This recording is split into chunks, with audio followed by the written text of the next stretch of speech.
The first thing I noticed wasn't the pale morning light filtering through the expensive blinds, but the silence.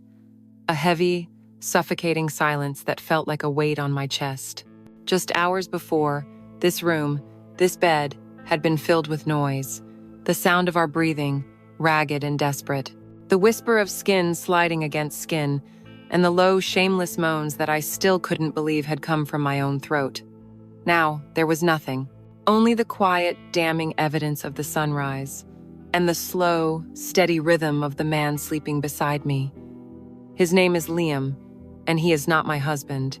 I lay perfectly still, my body a landscape of regret. The sheets were soft, a high thread count that spoke of the luxury of this lake house, this perfect getaway we had planned so carefully. But they felt coarse against my skin now, abrasive. The air was thick with the ghost of last night's indulgence, a cloying mix of spilled wine, sweat, and a perfume of unfamiliar cologne mixed with my own.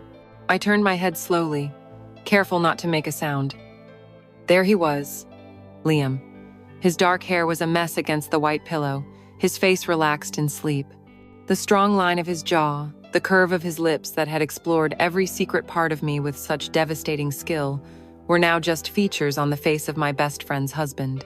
Last night, his body had been a revelation, a forbidden text I had read with hungry hands.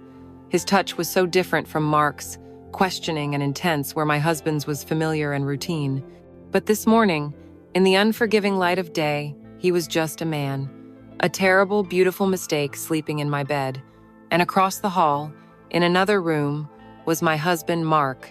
I could only assume he was lying next to Sophia, Liam's wife, my best friend. The thought sent a fresh wave of nausea through me. This wasn't just a simple, selfish act of infidelity. It was a perfectly symmetrical, meticulously planned act of destruction. A game we had all agreed to play, fueled by alcohol and a quiet desperation we never dared to name.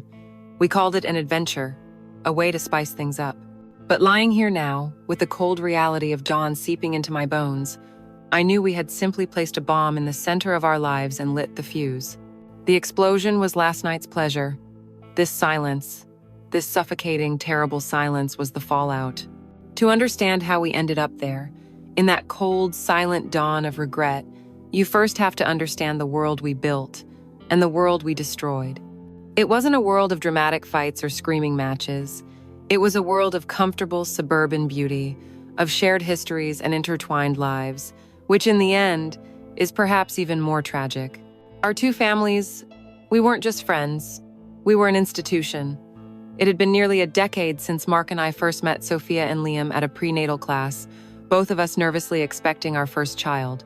Sophia, with her cascade of blonde hair and a laugh that could fill any room, had immediately broken the ice by loudly complaining about her swollen ankles. I, quieter and more reserved, had been instantly drawn to her magnetic energy. Our husbands, Mark and Liam, had bonded just as quickly over a shared love for the New York Giants and a mutual anxiety about assembling a crib. From that day forward, we were inseparable.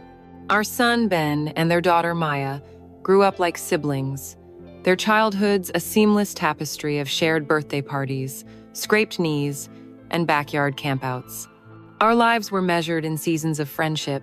Summers were for barbecues in our meticulously landscaped backyard, the air thick with the smell of Mark's famous ribs, and the sweet scent of chlorine from the inflatable pool. We'd sit on the patio deck long after the kids were asleep, drinking cheap rosé and solving the world's problems under a string of fairy lights. Autumns were for apple picking upstate, bundling the kids in scarves and watching them race through the orchards, their laughter echoing in the crisp air. Winters meant shared holidays. Our families crammed around one dining table for Thanksgiving, a chaotic and beautiful mess of spilled gravy and clinking wine glasses. And spring was for the simple things, the casual Tuesday night dinners when one of us was too tired to cook, a silent agreement that our homes were interchangeable, our doors always open. Sophia was the sister I never had. I told her everything. I told her about my fears of not being a good enough mother, about the argument I'd had with my boss, about the dress I wasn't sure I could pull off. She was my confidant, my cheerleader, and my partner in crime, and our husbands had an easy, uncomplicated bond. Mark, the driven, ambitious one, and Liam, the calm, steady anchor. They were the kind of men who could spend hours together in comfortable silence, fixing a leaky faucet or just watching a game, their friendship a quiet, sturdy thing. We were perfect. We were happy. At least, that's the story I told myself. That's the story we all performed for each other and for ourselves. But if you look closely at any perfect photograph, you'll eventually see the tiny imperfections, the edges beginning to fray. The truth is, the foundation of my own house had been crumbling for years, long before Liam's hands ever touched my skin. My marriage to Mark hadn't died a sudden, violent death. It was a slow, creeping asphyxiation, a fading out of color, until all that was left was a grayscale routine. Mark was a good man. He was. He was a wonderful father to Ben, a respected partner at his law firm, a man who provided a beautiful, secure life for us. He never raised his voice, never forgot a birthday or an anniversary. But somewhere along the way, he had stopped seeing me. I had become another part of the scenery of his life, like the comfortable armchair in the living room or the ficus tree by the window. I was just there. Our conversations became logistical exchanges about bills, Ben's soccer schedule, and whose turn it was to take out the recycling. The passion that had once defined us had evaporated, leaving behind a polite, arid silence. I remember one evening I had received a promotion at the small gallery where I worked. I was buzzing with excitement, desperate to share it with him. I waited until after dinner, after Ben was in bed, and I found him in the study, his face illuminated by the blue glow of his laptop. I told him my news, my voice full of a pride I hadn't felt in years. He looked up, a slight delay in his eyes, as he registered my presence. "Oh, that's great, honey. That's really great," he'd said, his fingers never once stopping their dance on the keyboard. A second later, he was gone again, lost in a world of legal briefs and client emails. He was in the room, but he wasn't there, and I had never felt so utterly alone. Our intimacy followed the same pattern of decay. It became a scheduled event, a perfunctory act on a Saturday night if neither of us was too tired. It lacked the hunger, the connection, the simple, soul-deep need to be close. It was just another box to check on the list of what a married couple was supposed to do. And into this barren landscape of my emotional life walked Liam. Not as a predator, not as a seducer, but simply as a man who paid attention. It started with the smallest things, moments so insignificant I felt foolish for even noticing them, let alone cherishing them. At a summer barbecue, I'd casually mentioned a few weeks prior that I was trying to cut back on sugar. That evening, while Mark was handing out slices of decadent chocolate cake, Liam quietly appeared at my side with a small bowl of fresh berries. "I remembered you were being good," he'd said with a soft smile, and the warmth of that small gesture spread through my chest like wildfire. It was nothing. It was everything. While Mark barely noticed when I changed my hair, Liam would say, "Clara, you went a little shorter. It looks fantastic, really brings out your eyes." He would ask about the book I was reading, and then, the next time he saw me, he'd bring up a character or a plot point, proving he had actually listened. He saw the person I was, not just the role I played as a wife and mother. I started to notice things about him too. The way his dark eyes would crinkle at the corners when he genuinely smiled. The thoughtful way he would purse his lips when he was considering a question before answering. The strength in his hands when he helped me carry groceries in from the car, his fingers brushing mine for a fleeting, electric second. I began to crave his presence, his attention, like a drug. It was a dangerous, silent addiction. I remember one afternoon the four of us were lounging by the community pool. Mark was on his phone, as usual, taking a work call. Sophia was chasing a laughing Maya near the shallow end. I was sitting by myself, feeling like a ghost. Liam came over from the snack bar holding 2 plastic cups of lemonade. He handed one to me. "You looked like you were a million miles away," he said, his voice a low murmur. I just shrugged, unable to articulate the profound loneliness I felt. "Just thinking," I'd replied. He didn't push. He just sat next to me, and we watched the water in a comfortable silence that was the complete opposite of the empty silence I shared with Mark. This was a silence of understanding. In that moment, looking at his handsome profile against the shimmering water, a treacherous thought bloomed in my mind, fully formed and terrifying. He gets it. He sees me. I didn't know it then, of course. I told myself it was innocent. I told myself I was just grateful for his friendship. But I see it now. I was already having an emotional affair. I had already begun to betray my husband, my best friend, and myself, long before that fateful vacation was ever proposed. The cracks were already there, deep and dark. All it would take was one single push for the whole perfect facade to shatter into a million pieces. The idea, the one that would ultimately detonate our lives, didn't arrive like a thunderclap. It crept in like a fog, starting with a casual conversation on a Tuesday night. Sophia and I were sitting on her porch swing, a bottle of Chardonnay sweating between us, listening to the drone of the cicadas. The kids were asleep, and our husbands were both working late. It was a scene we had replayed 1,000 times, a comfortable ritual of female friendship. But that night, the comfort was laced with a palpable restlessness. Sophia took a long sip of her wine, swirling the glass as she stared out into the darkness. "Are you happy, Clara?" she asked, her voice uncharacteristically subdued. The question was so direct, so naked, it startled me. I gave the standard reply, the one all women in our position give. "Of course. I mean, we have a great life. Mark is a good man, Ben is healthy, we're lucky." She didn't look at me. She just kept staring at the dark. "That's not what I asked. I didn't ask if you were lucky. I asked if you were happy." I didn't answer. I didn't have to. The silence that stretched between us was its own confession. She finally turned to me, her eyes searching mine in the dim porch light. "I love Liam," she said, as if to preempt any judgment. "I do. But sometimes I feel like we're just co-CEOs of a small, chaotic company called our family. We manage logistics, we sign permission slips, we coordinate schedules. But when do we touch? When do we just look at each other?" She leaned forward, her voice dropping to a conspiratorial whisper. "I was listening to this podcast, this sex therapist, and she was talking about how the biggest lie we tell ourselves is that desire is supposed to last forever in the same way. She said sometimes you have to create a little chaos to feel alive again. I felt a knot tighten in my stomach. I knew where this was going, and it terrified me. "What kind of chaos, Sophia?" I asked, my voice barely audible. She smiled, a slow, dangerous curve of her lips. "Don't you ever just wonder?" She pressed on, ignoring my question. "Don't you ever look at a man who isn't your husband, and just for a second let yourself imagine it?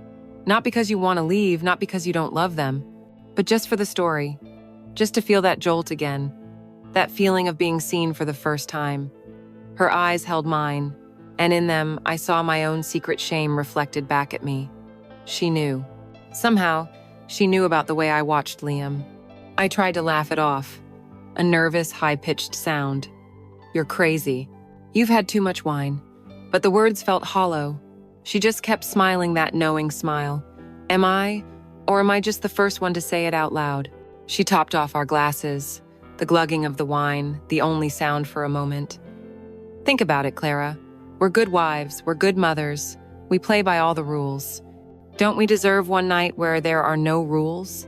One night to just be women, not institutions?" She didn't say Liam's name. She didn't say Mark's. She didn't have to. The suggestion, hypnotic and horrifying, now hung in the air between us.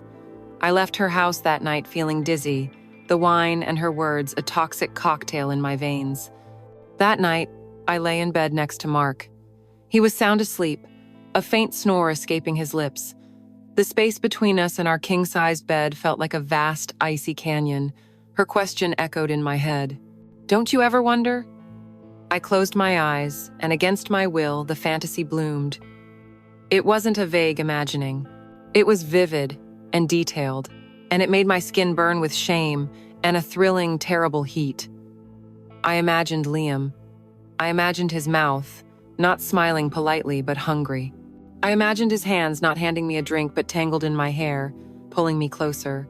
I imagined his body, the broad shoulders I had only ever seen covered by a button-down shirt, the firm line of his back. I imagined him undressing me, his eyes full of the same dark curiosity I felt. In the fantasy, I wasn't a wife or a mother. I was just a body, an object of pure, uncomplicated desire. I felt his weight on top of me. I heard his breath in my ear, whispering my name. My heart hammered against my ribs, a silent, frantic drum. I quickly opened my eyes, my own breathing shallow. I was horrified at myself, at the ease with which I had conjured the scene, at the way my body had responded to a ghost. I was a cheater, a fraud, a good woman who secretly harbored the most wicked thoughts. A week later, Sophia called me, her voice bubbly and bright. "I have the most brilliant idea," she announced. "Remember that incredible lake house in the Adirondacks we saw online last year? The one with the hot tub and the massive fireplace? I say we do it. Let's book it for a week at the end of summer. Just the four of us. We can get my parents to watch Maya. You can ask yours to take Ben. No kids, no responsibilities, just fun." Fun. That word again. It was the sanitized, socially acceptable word for the other thing she had suggested. The chaos, the rule-breaking. It was an invitation disguised as a vacation. And the worst part? The most damning part? I wanted to go. I wanted it so badly my bones ached. I told myself it was for the reasons she said. A break, a chance to reconnect. Maybe a change of scenery was what Mark and I needed. Maybe if we could escape our routine, we could find each other again. It was a lie, and I knew it. But it was a necessary lie, the one that allowed me to say yes. That evening, I brought it up with Mark. He was, as expected, distracted. A whole week? I don't know if I can get away from work for that long, honey. But when I mentioned that Liam and Sophia were already in, he perked up. The idea of a week of drinking beer and talking sports with his friend was appealing. "All right," he conceded. "It could be fun." Fun. The word echoed, a promise and a threat. That night, Sophia sent me the link to the rental website. I stared at the confirm booking button for what felt like an hour. My finger hovered over the mouse, trembling slightly. This was it. This was the moment of choice. I could close the laptop. I could text Sophia and say Mark couldn't get the time off. I could stop it, right here, before anything happened. But I thought of Mark's indifferent face. I thought of the crushing loneliness of my own home. And then, I thought of Liam's eyes, and the way he looked at me like I was the only person in the room. I clicked the button. The confirmation email arrived in my inbox with a cheerful ping. It felt like a death sentence. It felt like a promise of life. It felt like the beginning of the end. We arrived at the lake house just as the afternoon sun was turning everything to gold. It was even more beautiful than the pictures. A sprawling log and stone structure nestled amongst a cathedral of pine trees, with a wide deck that overlooked the glassy, dark water of the lake. It was the kind of place where secrets could be kept, miles from the nearest neighbor, wrapped in a profound and intimidating silence. For a few hours, we played our parts perfectly.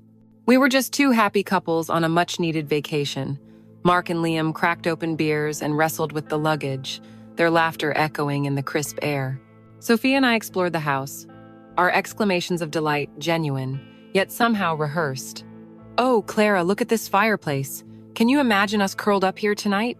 she'd said, squeezing my arm. I smiled back, but my heart was a frantic bird beating against my ribs. The whole place felt like a stage, grand and imposing, and I felt a creeping dread that we were all actors in a play whose final act I couldn't bear to imagine. The forced cheerfulness carried us through the first few hours. We unpacked. We claimed our rooms, one master suite at each end of a long hallway, a detail that felt ominously deliberate. We put champagne on ice, but as the sun began to set, casting long, menacing shadows across the water, the pretense began to fray at the edges. We gathered in the great room for dinner, the magnificent stone fireplace now roaring to life, casting flickering, dancing light on our faces. The wine flowed freely. First, a crisp Sauvignon Blanc, then a deep, blood-red Cabernet.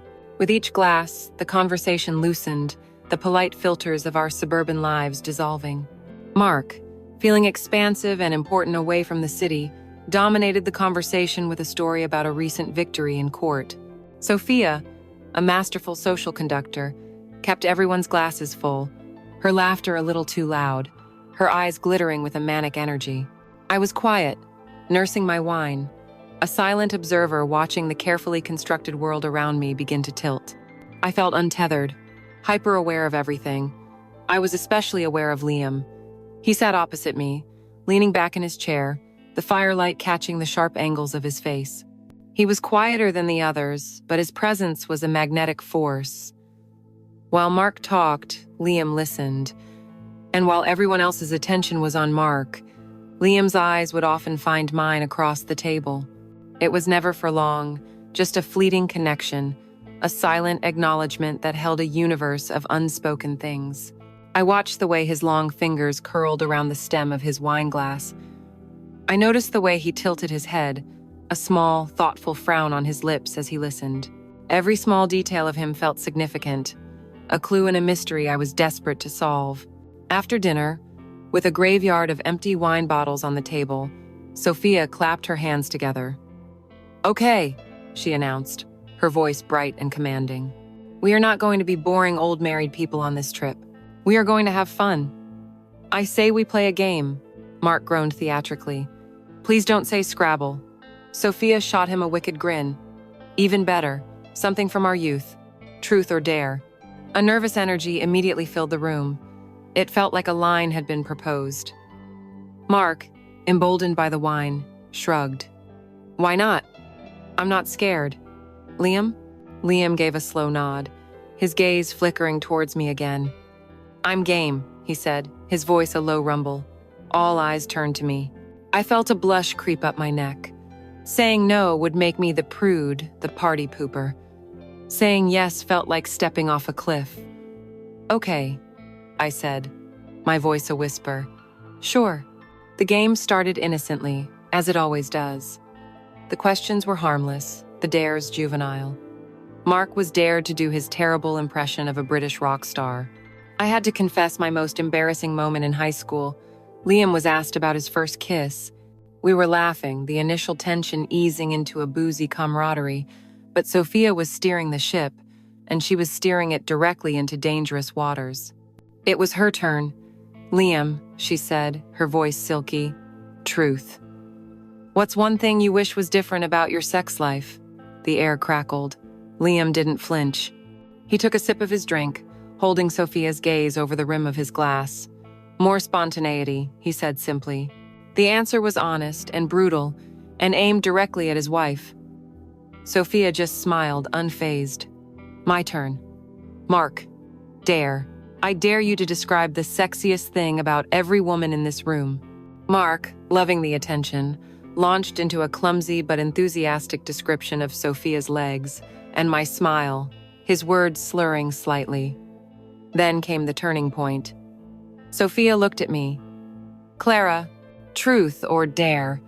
I should have said truth. It was the safe choice.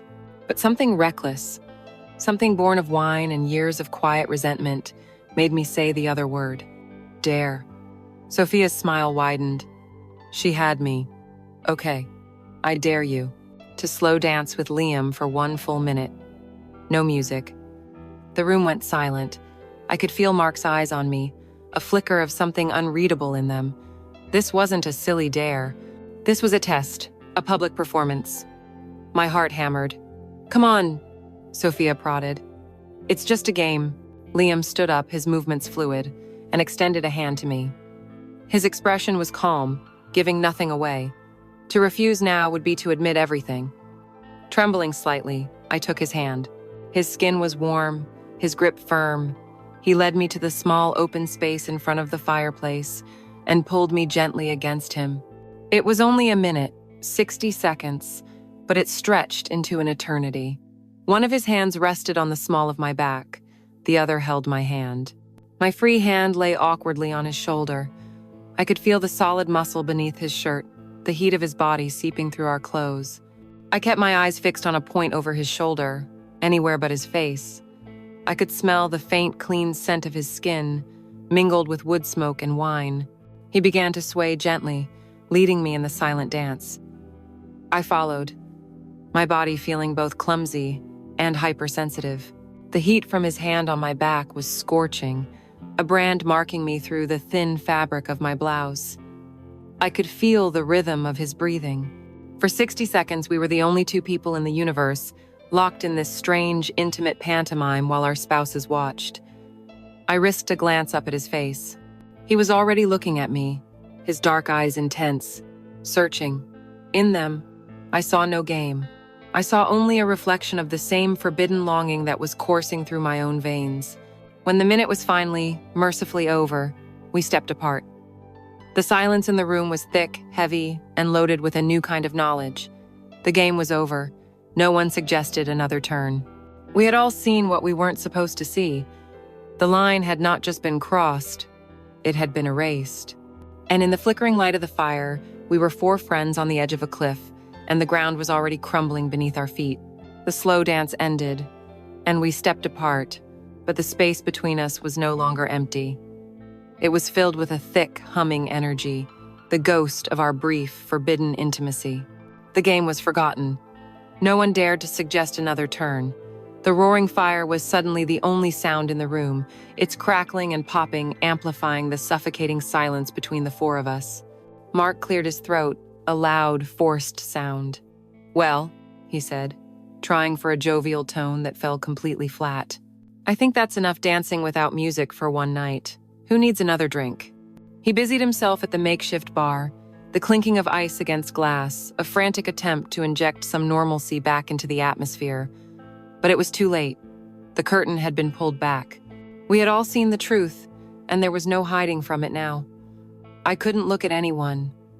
I stared into the flames, my face hot, my entire body thrumming with a nervous current. The feel of Liam's hand on my back was seared into my skin. I had stepped into a fantasy for 60 seconds, and now, returning to reality, felt impossible. Reality was my husband, Mark, who hadn't looked at me with that kind of intensity in years. Reality was my best friend, Sophia, who was watching all of this unfold with the cool, satisfied gaze of a scientist observing her experiment. And reality was Liam, who had returned to his chair but whose presence now occupied the entire room, a silent, magnetic pull that scrambled my thoughts. Sophia let the silence hang for a few more moments, savoring it. She was the conductor of this chaos, and she knew exactly when to bring in the final, devastating crescendo. She rose from her chair and walked over to the fireplace, her movements fluid and confident. She stood there, her silhouette framed by the flames, a pagan priestess about to deliver a sermon. "You know," she began, her voice low and mesmerizing, "we spend our whole lives doing what we're supposed to do. We build the careers, we buy the houses, we raise the children. We build these perfect, safe little boxes for ourselves." She turned to face us, her eyes sweeping over each of our faces, lingering for a moment on mine. "And it's good. It's safe. But it's not the whole story, is it?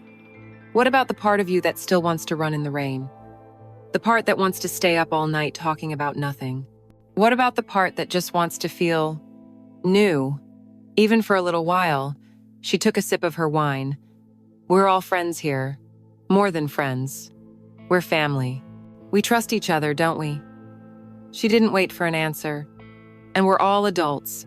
We know the difference between one night and a lifetime. We know the difference between a physical act and an emotional betrayal." The room was so quiet I could hear the blood pounding in my ears. She was laying it all out, wrapping the ugly, sordid proposition in the beautiful language of freedom and self-discovery. "Look at us," she continued, her voice dropping even lower, becoming more intimate, more persuasive. "We're all sitting here, feeling something. This energy. Why should we be afraid of it? Why should we let it go to waste? What if, just for tonight, we gave ourselves permission to be curious? No strings. No consequences. It doesn't mean anything beyond what it is. It's just an experience. It's a story we'll share, a secret that will belong only to the four of us, right here in this house. Tomorrow, we wake up, we have coffee, we laugh about how crazy we were, and everything goes back to normal. Except, we'll know. We'll have a taste of something different, and it won't break us. It might even make us stronger." She finally said the words, the ones that had been lurking in the shadows all night. "Let's switch. Just for tonight, I'll go with Mark. And Clara, you go with Liam. The proposition, now naked and explicit, landed in the center of the room like a grenade. For a long moment, nobody moved. Nobody breathed. Mark was the first to break. A slow, drunken grin spread across his face. He was looking at Sophia, at her daring, confident beauty, and I could see the simple, primal calculus happening in his eyes. It was a challenge, an adventure. It was a chance to sleep with his friend's exciting wife. The deeper implications were lost on him, obscured by a fog of alcohol and ego. He didn't want to be the guy who said no, the one who was scared. "You know what?" he said, raising his glass in a mock toast. "You're right. You only live once." He laughed, a short, sharp bark. "I'm in." His easy agreement was a slap in the face. He hadn't even looked at me. He hadn't considered for a second what this might do to us, to me. He had just seen an opportunity for a consequence-free thrill, and he had taken it. A bitter, cold anger started to bloom in my chest, right next to the fear. Then, all eyes turned to Liam. He hadn't moved. He wasn't looking at Sophia, his wife, who had just offered him up like a party favor. He wasn't looking at Mark, his friend. He was looking directly at me. His face was a mask of unreadable emotion, but his eyes were asking a question. There was no pressure in them, no expectation. Just a deep, quiet query. He was giving me the choice. His decision was tied to mine. In that moment, he granted me the respect and consideration that my own husband had not. He was telling me, without words, that if I said no, he would say no too. The power was mine. And so it all came down to me. The final vote. The fate of 4 lives resting on a single word from my mouth. My mind became a battleground. One voice, the voice of reason, of loyalty, of the woman I had been for the last 10 years, was screaming. "This is insane. This is the point of no return. You will lose everything. Your marriage, your best friend, your self-respect. Say no. Say no now." But there was another voice, a quieter voice I had been suppressing for years. It was the voice of the lonely woman who sat through silent dinners, the voice of the wife who was no longer seen, the voice of the woman who had just felt a man's hand on her back and had come alive for the first time in a decade. That voice whispered, "Look at your husband. He said yes without a second thought for you. Look at Liam. He is giving you the respect Mark won't. What do you have to lose that isn't already gone? Just this once. Feel something real. Feel desired. Feel him." I thought of the empty space in my bed. I thought of the polite, passionless kisses. And then I thought of the silent dance, the intensity in Liam's eyes. I took a shaky breath. I looked away from Liam, unable to hold his gaze as I surrendered. I looked at the floor, at the intricate pattern on the Persian rug. "Okay," I whispered. The word was barely a breath, but it landed in the silent room with the force of a gunshot. It was done. The deal was sealed. A heavy, irreversible finality descended upon us. Sophia's lips curved into a subtle, triumphant smile. Mark, oblivious, poured 4 shots of tequila, as if to celebrate the signing of a contract. But I just stood there, frozen, the world tilting on its axis. The game was over. The real story was about to begin. And the only thing left to do was to walk down that long, dark hallway to the wrong room. The tequila shot was a line of fire down my throat, a final, liquid seal on our terrible pact. For a moment, the 4 of us just stood there in the firelight, suspended in the horrifying new reality we had created. Sophia, ever the director, broke the spell. She placed her empty shot glass down with a decisive click, gave Mark a dazzling, predatory smile, and took his hand. "Our room is this way," she said, her voice a low purr, and she led him down the long hallway to the master suite on the left. I watched them go, my husband walking away with my best friend without a single backward glance at me. The finality of it was a physical blow. Then there were 2. Liam and I were left standing in the sudden, vast emptiness of the great room. The roaring fire seemed to mock us with its warmth. I couldn't look at him. I couldn't breathe. My entire body was a single, screaming nerve of panic and regret. This was it. The fantasy was over. And this was the cold, terrifying price. He was the one who moved first. He walked over to the bar and poured 2 glasses of water, his movements calm and deliberate. He handed one to me. Our fingers brushed, and the jolt was so intense I nearly dropped the glass. "Here," he said, his voice soft, steady. "You should drink this." He wasn't looking at me with lust, not yet. He was looking at me with a gentle concern that was almost my undoing. It was so different from Mark's boisterous, selfish excitement. Liam was present. He was here, with me. In this impossibly awkward moment, we drank the water in silence. Every sound was magnified, the gulping of our throats, the settling of the logs in the fire, the frantic thumping of my own heart. I felt a hysterical urge to say something, anything to break the tension. So, how about those giants? The absurdity of it all washed over me. We were friends. We talked about our kids' report cards and mortgage rates. And now, I was about to follow him into a bedroom and take off my clothes. "Clara," he said, his voice still quiet, pulling me from my spiral. He took the empty glass from my trembling hand and set it down. "Our room is this way." He didn't take my hand. He simply started walking down the hallway to the right, a silent invitation for me to follow. That small gesture, giving me the space to make the final choice myself, was both a kindness and a torment. Every step I took behind him was a conscious decision, a nail in the coffin of my old life. He opened the door to the room and held it for me. I stepped inside, and he followed, closing it behind us. The click of the latch was the loudest sound I had ever heard. It was the sound of a lock turning, a door sealing on a tomb. The room was beautiful, with a large bed covered in a plush duvet and a floor-to-ceiling window that looked out onto the black, unblinking eye of the lake. But I saw none of it. All I could see was him, and the bed, and the chasm of possibility and ruin that lay between us. We stood there for what felt like an eternity, 2 statues on opposite sides of a rug. My mind was screaming, "Run! Just open the door and run." But my feet were lead. He broke the silence first, his voice a low murmur. "Are you okay?" The simple question, the genuine concern in his eyes, shattered my paralysis. A single tear escaped and traced a hot path down my cheek. "I don't know what I am," I whispered, the confession raw and honest. He crossed the space between us in 2 strides. He didn't grab me or kiss me. He just gently reached up and brushed the tear away with his thumb, his touch as soft as a moth's wing. "It's okay," he said. "It's okay to not be okay." He let his hand drop to my arm, a warm, steadying pressure.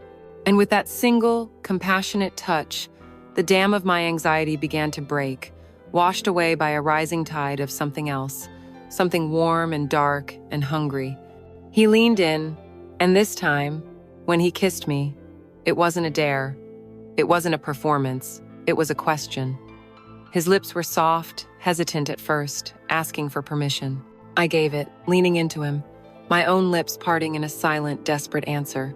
The kiss deepened, and all the pent-up curiosity, the years of unspoken attraction, ignited between us. His kiss was a revelation. It was slow and thorough and utterly present. He wasn't rushing toward a finish line. He was exploring, learning the shape of my mouth, the taste of my skin, with a focused intensity that made me feel like I was the only thing in the world that mattered.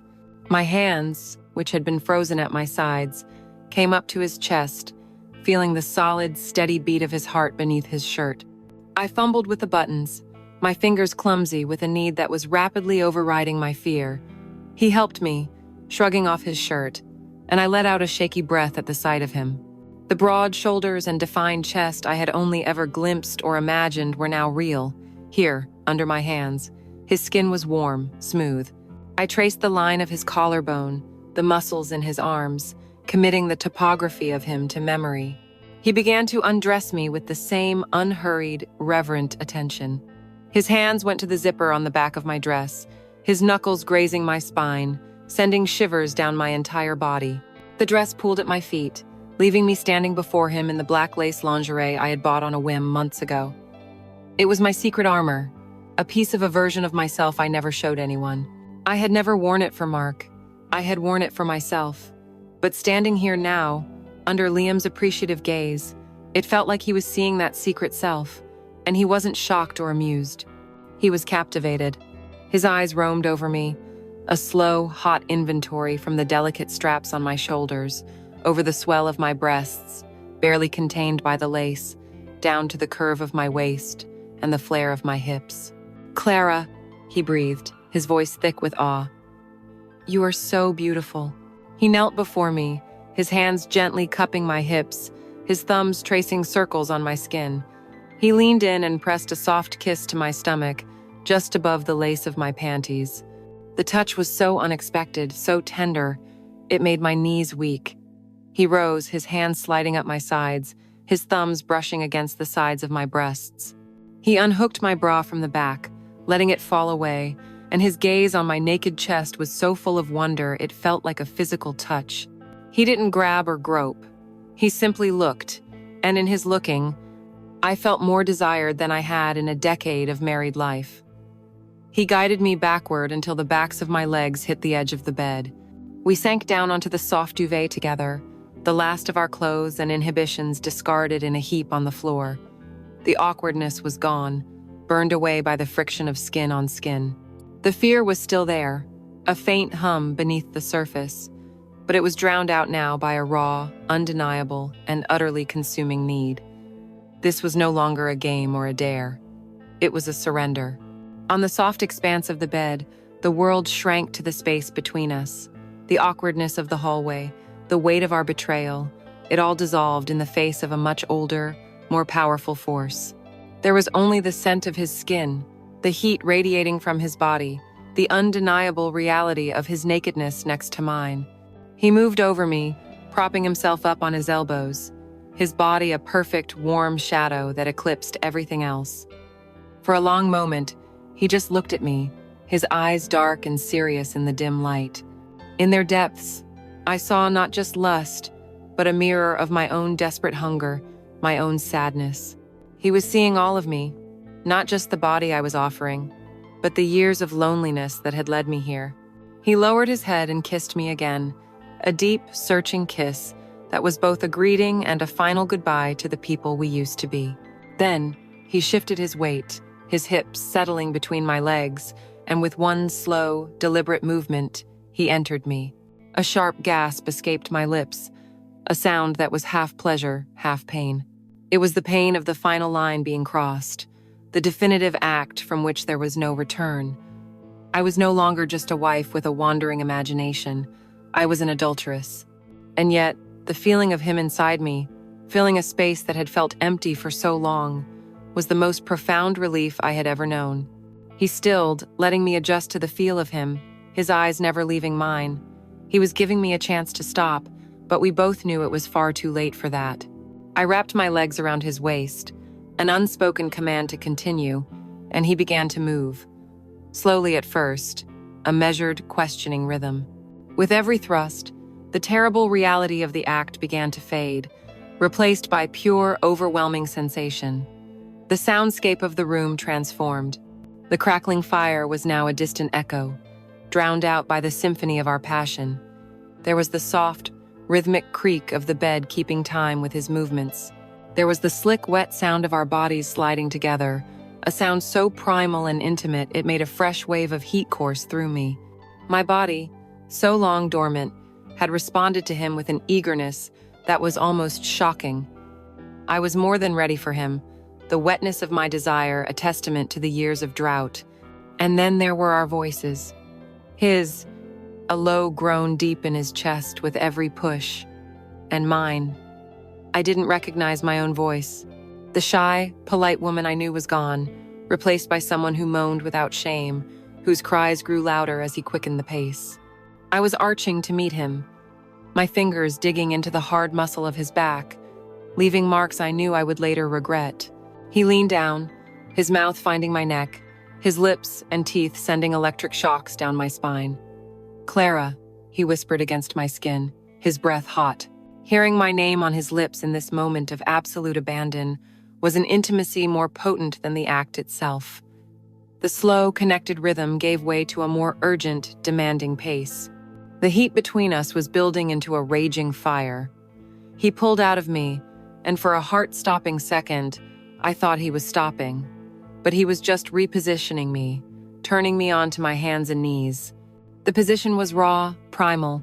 It stripped away the illusion of romance and left only pure, unadulterated lust. He entered me again from behind, his hands gripping my hips, and the new angle was a revelation. He filled me more completely, each thrust deeper, hitting a place inside me that sent shockwaves of pleasure through my entire system. I buried my face in the pillows, my moans now muffled by the soft down. I could feel his chest pressed against my back, the hair on his skin a rough, exquisite friction against mine.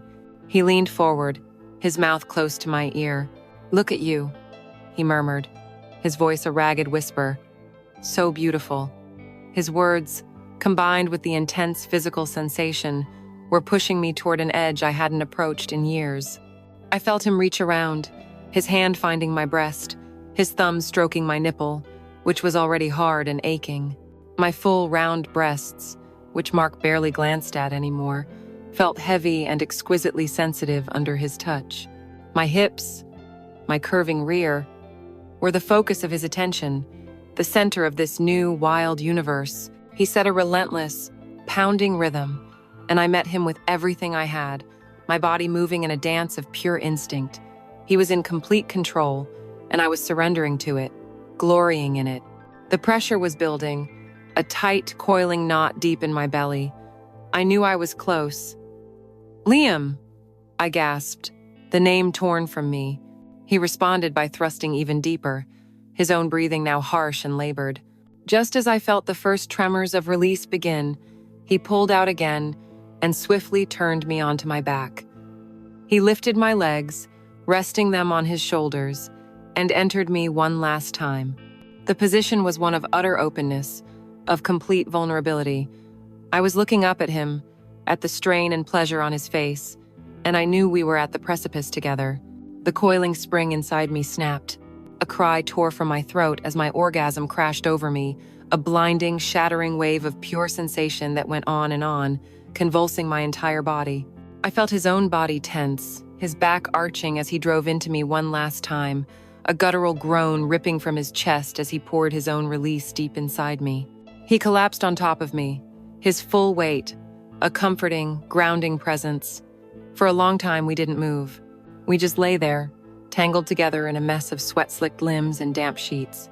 The only sounds were our own ragged gasps for air, our hearts hammering against each other's chests in a frantic, matched rhythm.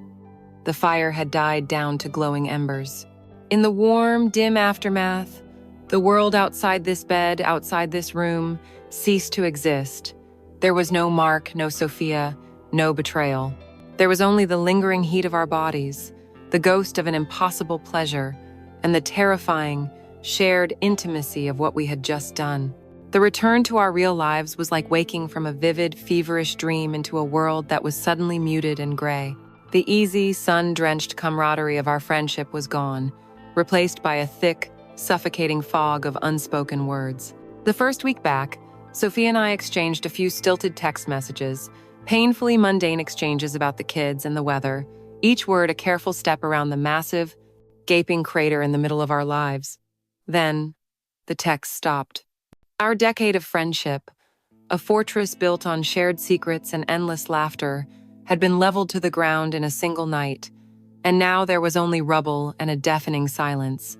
My home, once a sanctuary of comfortable, if boring, stability, became a prison. The silence between Mark and me was no longer passive. It was an active, malevolent presence. It sat between us at the dinner table. It lay in the bed, a cold, unmovable weight. We moved around each other like ghosts, our conversations reduced to the barest logistical necessities. Ben has soccer at 4. Don't forget to take out the trash. We were two people sharing a mortgage and a child, but the intimacy was gone, replaced by a brittle politeness that was infinitely worse than shouting. He never asked what happened in that room with Liam. I never asked what happened in his with Sophia. We were both guilty, and so there was no high ground to stand on, no accusation to be made.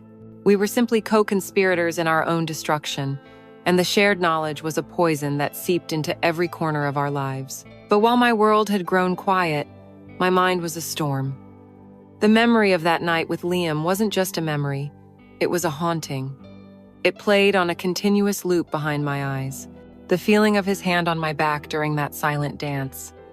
The awe in his eyes when he saw me in my lace lingerie. The taste of his mouth. The sound of his voice whispering my name. The overwhelming, shattering power of his body moving inside mine. During the day, I would be numb, going through the motions of my life. But at night, alone in my silent bed, the memories would ignite, and my body would ache with a phantom pleasure, a profound and desperate longing to feel it all again. It became an obsession, a need to understand what had happened. Was it real, that connection I felt? Or was it just a perfect storm of wine, resentment, and opportunity? I had to know. I had to see him one more time, away from the influence of our spouses and the intoxicating freedom of vacation. I needed to see if the magic was real, or if it was just a cheap trick of the light. After 2 weeks of this torment, I broke. My fingers trembled as I typed out the text, my heart hammering against my ribs. "Can we meet? I need to talk." The reply came almost instantly. When and where? The place he chose was a testament to our new reality. It wasn't a cozy coffee shop or a discreet bar. It was a bleak, anonymous motel off the highway, the kind of place with a flickering neon sign that read vacancy and peeling paint on the door frames. The glamour and beauty of the lake house felt like a distant, invented memory. This was the truth of us now, not a transgressive adventure between friends, but a sordid, cheap affair. I felt a wave of shame wash over me as I parked my sensible SUV between a pickup truck and a rusty sedan. I walked to room 107, my keycard clutched in my sweaty palm. The room smelled of stale cigarettes and industrial strength cleaner. The carpet was a swirl of ugly brown and orange. The bedspread was thin and covered in a geometric pattern that made my eyes hurt. The only light came from a single lamp with a yellowed shade and the harsh fluorescent glare of the bathroom. Liam was already there, standing by the window, looking out at the parking lot. He looked as out of place as I felt. When he turned to face me, the awkwardness from that first night was back, but it was curdled now with guilt. We were no longer on a daring escape. We were two adulterers hiding in a sad, dirty room, and the weight of it was crushing. We didn't talk much. What was there to say? We both knew why we were here. We were chasing a ghost. He came to me, and his kiss was not the slow, questioning exploration of the first time. It was hungry, almost violent, a desperate attempt to force a spark from dead embers. We fumbled with each other's clothes, a clumsy, frantic haste replacing the slow, reverent unveiling at the lake house. There was no discovery, only a grim sense of purpose. We fell onto the lumpy bed, the cheap springs groaning in protest. We moved against each other, our bodies going through the motions, a pantomime of the passion we had shared before. But the fire was gone. It was just mechanics now, the friction of skin on skin in a cold, impersonal room. The sounds were there, the breathing, the moans, but they felt hollow, performed. I closed my eyes, trying to transport myself back to the lake house, to the roaring fire and the soft sheets, but the smell of disinfectant and the scratchy fabric of the bedspread kept pulling me back to this grim reality. I was acutely aware of everything wrong. The faint, incessant hum of the ice machine down the hall. A television blaring from the next room. This wasn't passion. This was an act of desperation. As he moved inside me, I looked up at his face, and for the first time, I saw not a handsome, enigmatic stranger, but just Liam, my friend's husband, a man who was just as lost and broken as I was, and I finally understood. The magic of that first night wasn't in us. It was in the forbidden. It was in the wine, in the beautiful, isolated setting, in the dangerous thrill of breaking the rules. Stripped of all that, here in the harsh, unforgiving light of a motel room, our connection was revealed for what it was, a shared moment of weakness. It wasn't love. It wasn't even a meaningful connection. It was just a symptom of two dying marriages. The end was quick and quiet and desperately sad. There was no shattering, simultaneous release, Just a perfunctory climax that felt more like an ending than a peak. The moment it was over, we pulled apart. The warm, tangled intimacy of the first night was replaced by a cold, awkward distance on the narrow motel bed. We didn't speak. We just lay there, on our backs, staring at the stained ceiling tiles. The silence wasn't comfortable or heavy with emotion. It was just empty. After a few minutes, he sat up. "I should go," he said, his voice flat. "Yes," I replied, my own voice a stranger's. "Me too." I watched him get dressed, pulling on his shirt, buckling his belt. He was no longer the object of my fantasy. He was just a man, a husband, a father, who had made a terrible mistake with me. As he stood by the door, he looked back at me, a look of profound regret on his face. "Clara, he started, but he didn't finish. There was nothing to say. He just shook his head slightly, opened the door, and walked out into the bleak afternoon light, leaving me alone in the cold, silent room. I lay there for a long time, listening to the hum of the ice machine. The second encounter hadn't brought me answers or comfort. It had brought me only the devastating, absolute clarity that we had set our lives on fire, not for a grand passion, but for a fleeting illusion. We had destroyed everything, for nothing at all. The secret rendezvous in that bleak motel room was not an end, but a beginning of a new kind of pain. It was the moment the last flickering ember of fantasy was extinguished, leaving me in the cold, harsh darkness of reality. That reality was a world of silence, a silence that was not peaceful, but tactical, a weapon wielded by the people I had once loved most. The first casualty of this new war was my friendship with Sophia. I knew, logically, that it was over the moment. I walked into Liam's room, but a small, foolish part of me held out hope for some kind of post-mortem. A screaming match, a tearful confrontation, anything that would feel like a proper burial for a decade of sisterhood. What I got was so much worse. It happened about a month after the vacation, in the brightly lit, sterile aisles of a suburban grocery store. I was debating between organic kale and regular spinach, my mind a million miles away, when I looked up and saw her. She was at the other end of the aisle, near the avocados, her daughter Maya sitting in the cart. For a split second, my heart leaped with the old, familiar instinct. "Sophia!" I almost called out her name, but the word died in my throat. She saw me at the same moment. Her hand, the one reaching for a ripe avocado, froze midair. Her casual shopping mom expression dissolved, replaced by a mask of ice. Her eyes, the same eyes that had cried with me through breakups and laughed with me until we couldn't breathe, now looked at me with a cold, flat hatred that was more chilling than any rage. In them, I saw it all. The accusation, the bitterness, the pain of her own shattered marriage reflected back at me. I was the face of her husband's betrayal, just as she was the face of mine. We stood there for what felt like an eternity. Two former best friends staring at each other over a display of overpriced vegetables, the air between us thick with everything we would never say. I saw her knuckles turn white as she gripped the handle of her shopping cart. I could feel my own heart hammering against my ribs, a frantic, trapped bird. Then, as if by some silent mutual agreement, she broke the gaze. She didn't say a word. She simply turned her cart with a sharp, deliberate motion and disappeared down the dairy aisle, leaving me alone with the kale and the crushing, absolute finality of it all. Our friendship hadn't ended with a bang. It had ended right there, under the hum of fluorescent lights, with a silence that was louder and more damning than any scream could ever be. I abandoned my cart and fled the store, the unspoken condemnation in her eyes burning into my back. I went home to a different kind of silence, one that was even more insidious. The atmosphere with Mark had curdled from awkwardness into a quiet, sustained campaign of psychological warfare. He had chosen his weapon, and it was indifference. He stopped being angry. The initial, heated tension after the trip had cooled into a terrifying, Arctic coldness. He wasn't ignoring me in a way that begged for a fight. He was ignoring me in a way that suggested I no longer existed. He started working later, often coming home long after I had gone to bed. On the nights he was home, he built a fortress around himself with his laptop and his phone, his eyes constantly fixed on a screen. making it clear that the digital world was infinitely more interesting than the physical one I occupied. Our communication became purely functional. Ben needs his permission slip signed. The plumber is coming on Thursday.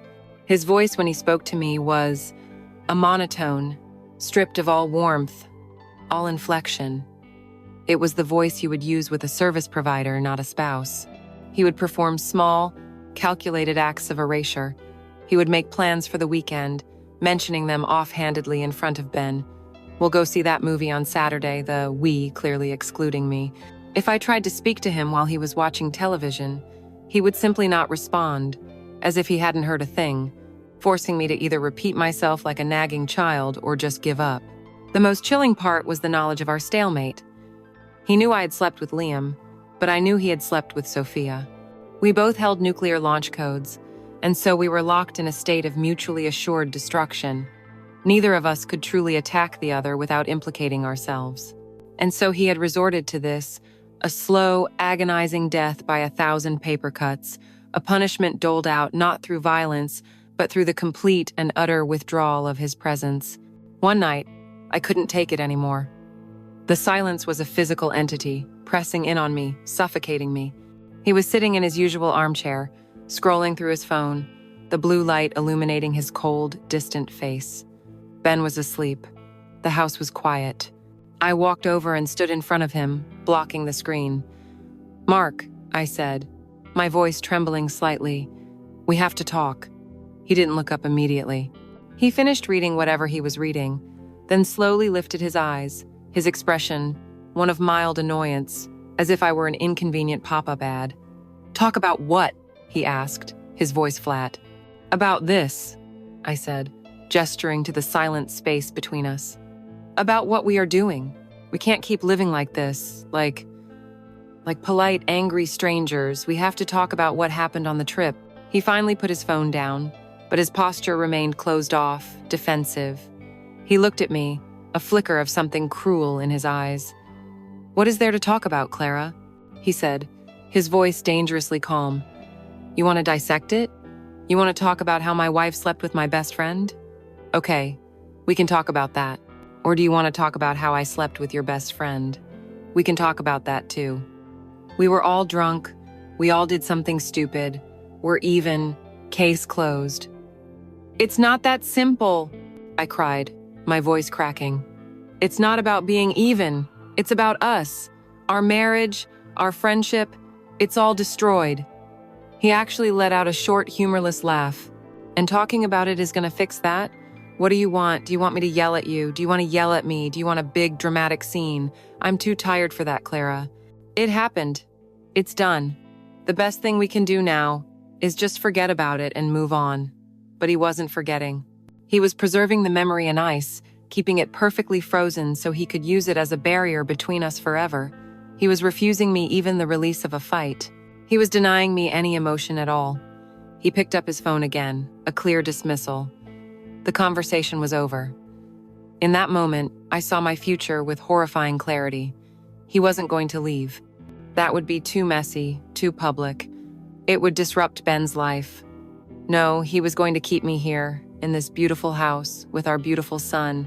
He was going to punish me by forcing me to live inside the perfect picture of the life we had, while ensuring I could never again feel any of its warmth or joy. The affair hadn't ended my marriage. It had redefined it. We were no longer husband and wife. We were cellmates, sentenced to a lifetime of polite, silent contempt, bound together forever by our shared, unforgivable sin. The Cold War couldn't last. A war needs energy.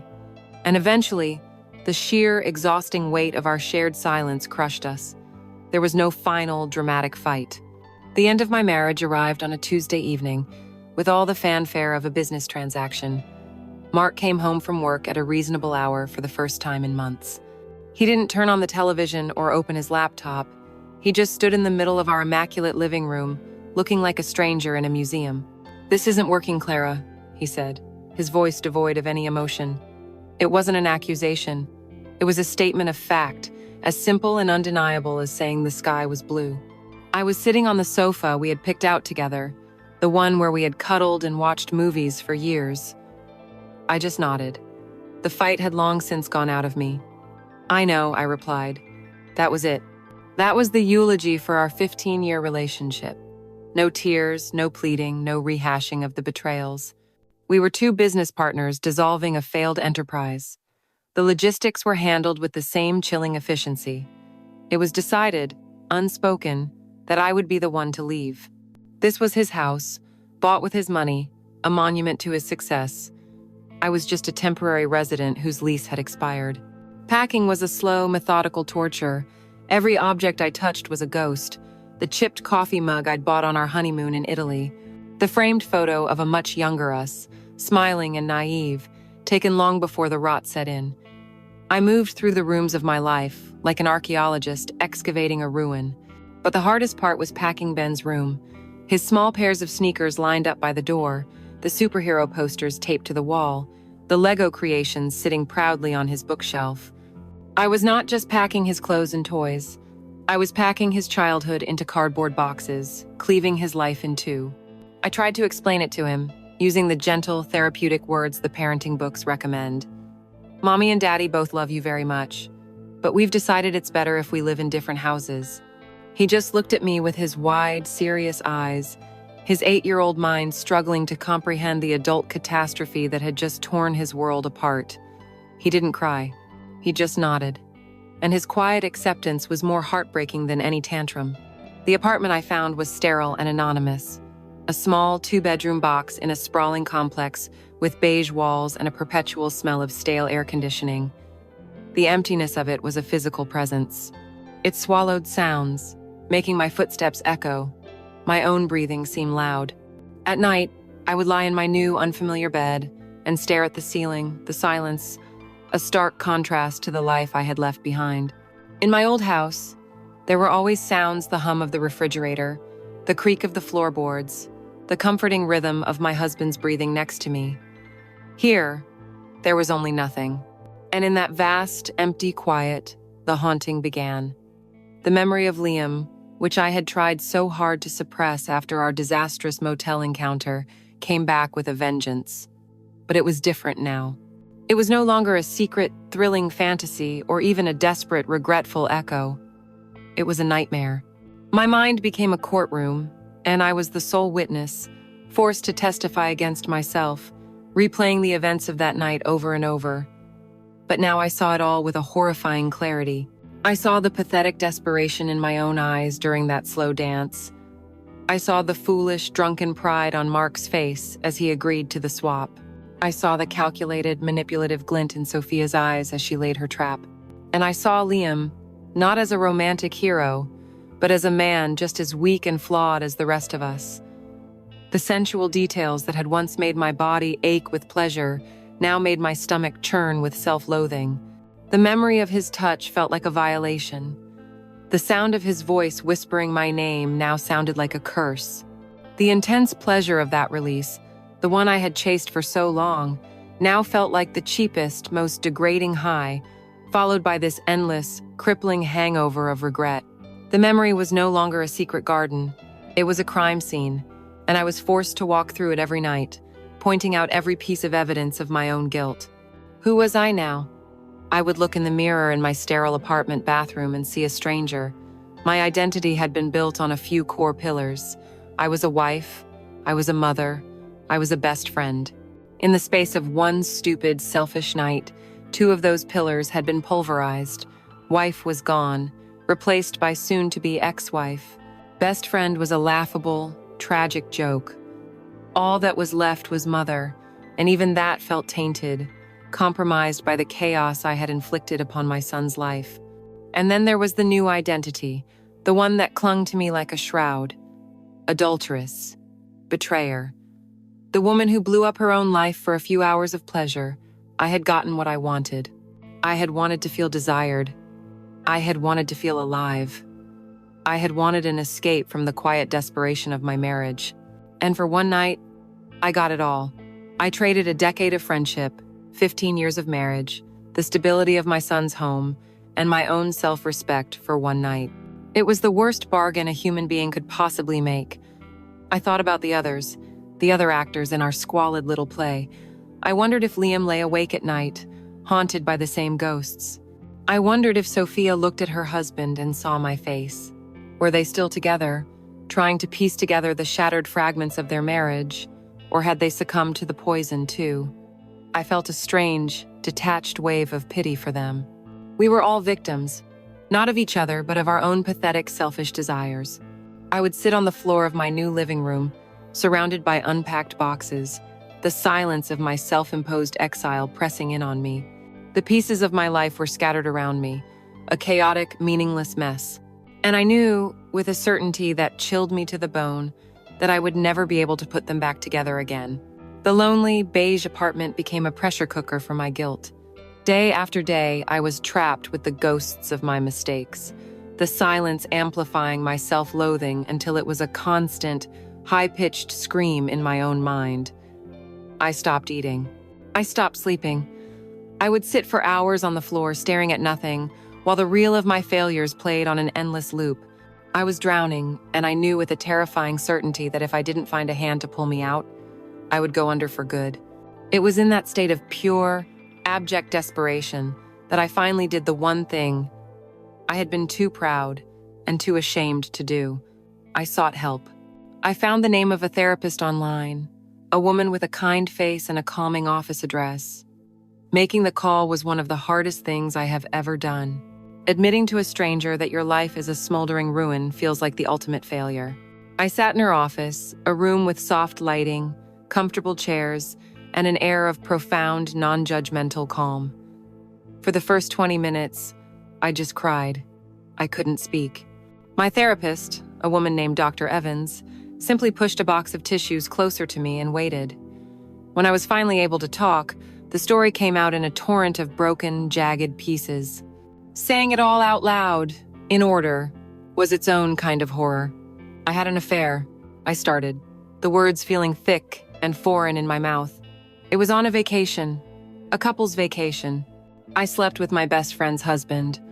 I took a ragged breath, forcing myself to say the next part, and my husband, he slept with her. We swapped. The words, so ugly and stark, hung in the quiet air of the room. Saying them didn't lessen their weight. It made them real, solid, an irrefutable truth I could no longer hide from. Doctor. Evans just listened, her expression calm and patient, and for the first time in months, I felt like I wasn't screaming into a void. Those weekly sessions became my only lifeline. It was a slow, painful process, an excavation of a life I thought I knew. Dr. Evans didn't offer easy answers or absolution. She simply held up a mirror and asked the right questions, forcing me to look at the wreckage from every possible angle. The biggest, most painful revelation was also the most liberating. After weeks of me recounting the story of the vacation, focusing on the betrayal and the hedonism of that one night, she said something that fundamentally shifted my perspective. "Clara," she said gently, "it seems to me that the affair wasn't the disease. The affair was a symptom, a very dramatic, destructive symptom, but a symptom nonetheless." She guided me back, further than the lake house, further than the wine-fueled confessions with Sophia. She made me walk through the long, quiet years of my marriage to Mark. I was forced to look at it honestly, without the lens of bitterness or self-pity, and I saw it. I saw the thousands of tiny paper cuts that had led to the mortal wound. I saw the endless nights he spent on his laptop, the conversations I'd tried to start that were met with a grunt, the anniversaries that felt like business appointments. I saw his emotional abandonment, yes, but I also saw my own complicity. I saw my passivity, my refusal to rock the boat, my quiet acceptance of the slow, creeping loneliness. I had never screamed. He had never demanded more. I had just let the silence grow, let the distance widen, until the marriage was nothing more than a hollowed-out shell. It was a forest of dead, dry trees, just waiting for a spark. The swap. The affair. It wasn't the cause of the fire. It was just the match. With that understanding, the affair itself began to change shape in my mind. It was no longer a grand, romantic tragedy. It was a desperate, clumsy, and ultimately selfish act born of neglect. I had to look at my feelings for Liam honestly. Did I love him? And number, I barely knew him. I knew the curated version he presented at barbecues. I didn't know how he took his coffee, or what he was afraid of, or what he dreamed about. I wasn't in love with Liam, the man. I was in love with the attention he gave me. He was a vessel into which I poured all my unmet needs, my desperate craving to be seen. He was a symbol, not a person. And seeing that, truly understanding that, was devastating. It stripped the affair of any shred of romantic justification. There was no poetry to it.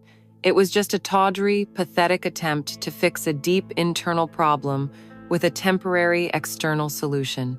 It was like trying to cure cancer with a candy bar. Dr. Evans helped me learn to separate the desire from the destruction. The desire to be seen, to be touched with intention, to feel alive, that was a normal human desire. My method of achieving it was what was catastrophic. Forgiving myself felt impossible at first. How do you forgive someone who willingly detonated a bomb in the center of her own life and in the lives of 3 other people, including her own child? Dr. Evans taught me that forgiveness wasn't about absolution. It wasn't about saying what I did was okay. It was about accepting my flawed, broken humanity. It was about looking at the woman I was back then, lonely, resentful, and profoundly weak, and finding a sliver of compassion for her. It was about forgiving myself not for the act, but for the weakness that led to it. I stopped seeing myself as a passive victim of Mark's neglect or Sophia's manipulation. I began to see myself as the primary architect of my own life and my own downfall. I had choices every step of the way. I could have confronted Mark about our dying marriage years earlier. I could have refused Sophia's toxic suggestions. I could have said no in that firelit room. I could have walked out of that motel. At every turn, I chose the path of least resistance, the path that promised a momentary relief from my own pain, without regard for the long-term cost. Accepting that responsibility was agonizing, but it was also the first moment I felt a flicker of real strength. I was no longer a leaf tossed in a storm. I was the one who had sailed my own ship directly into the hurricane. Leaving my therapy sessions, I never felt happy. I never felt cured, but I felt sober. The chaotic storm of shame, anger, and regret had calmed, leaving behind a quiet, gray clarity. I understood that consequences are real. Some choices create scars that never fade. My betrayal of my friend, my husband, my son, that was a scar I would carry forever. But now, I was learning how to live with it. I was no longer just drowning in the wreckage. I was learning how to tread water, how to navigate the debris field of my own making. I knew I would never find my way back to the shore I had left, but for the first time, I felt I could survive in the open, lonely ocean I had created. It has been 5 years since the fire. That's what I call it now. Not the vacation or the mistake, the fire. A single, catastrophic event that burned my entire world to the ground, leaving behind nothing but smoke and scars. Today, my life is quiet. I live in a different town, in a small house with a garden I am fiercely proud of.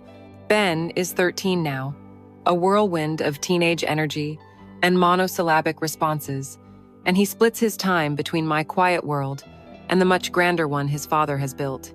Mark remarried 2 years ago, to a woman a decade younger than me, a woman with no shared history, no ghosts in her eyes.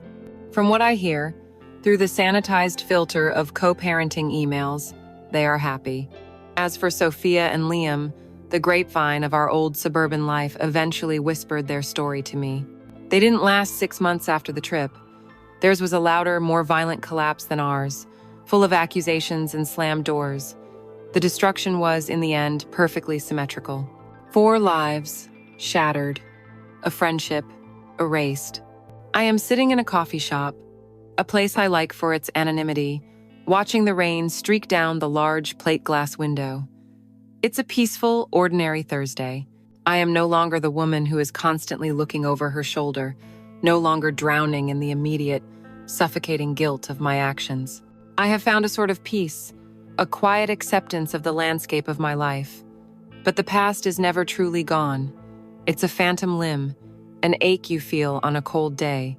A man walks in, shaking the rain from his coat, and for a split second, my heart seizes in my chest.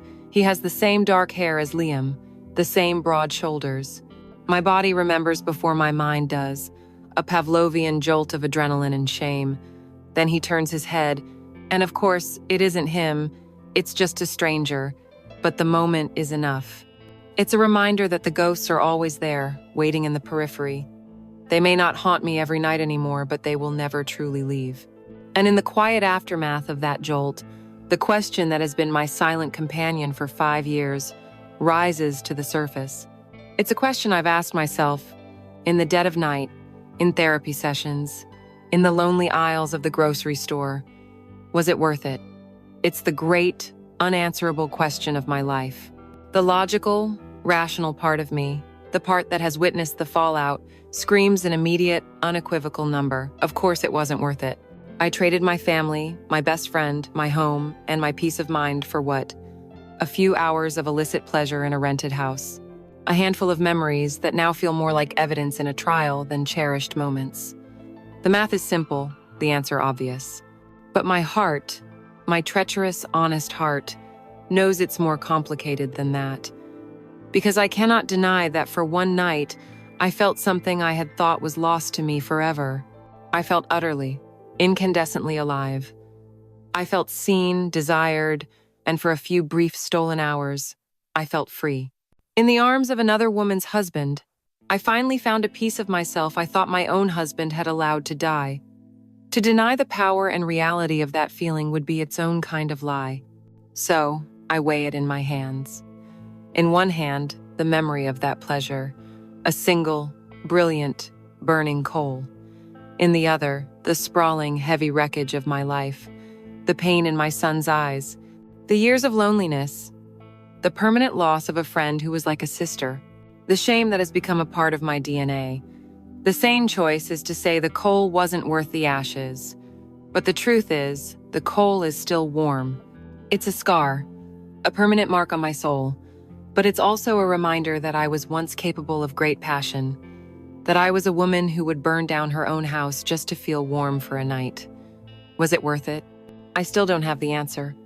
Perhaps there isn't one. Perhaps the question itself is my penance, a lifelong meditation on the catastrophic price of a moment's escape. I take a sip of my cooling coffee and look out the window again. The rain has softened to a drizzle. A young couple, probably in their late 20s, walks by under a shared umbrella. He whispers something in her ear, and she tilts her head back and laughs, a pure, uncomplicated sound. He leans down and kisses her, a quick, sweet kiss full of the easy intimacy of a shared life and an unwritten future. They are a perfect picture of the life I once had, the life I set on fire. A few years ago, that sight would have stabbed me with a hot poker of envy and regret. But today, it doesn't. I just watch them, and a sad, knowing smile touches my lips. I feel like a veteran watching new recruits, filled with a profound and gentle melancholy for the battles they have yet to face. I hope they make it. I hope their foundation is strong enough to withstand the quiet, creeping cracks of time and familiarity. I hope they never find themselves so lonely within their own lives that they are willing to trade everything for the warmth of a strange fire. They walk on, disappearing down the street, and I am left with my coffee and the rain and the quiet company of my ghosts. The desire to feel alive is the most human thing in the world, but it's a dangerous, untamable force. And sometimes, the only difference between a moment of passion and a lifetime of regret is a single whispered word, yes or no.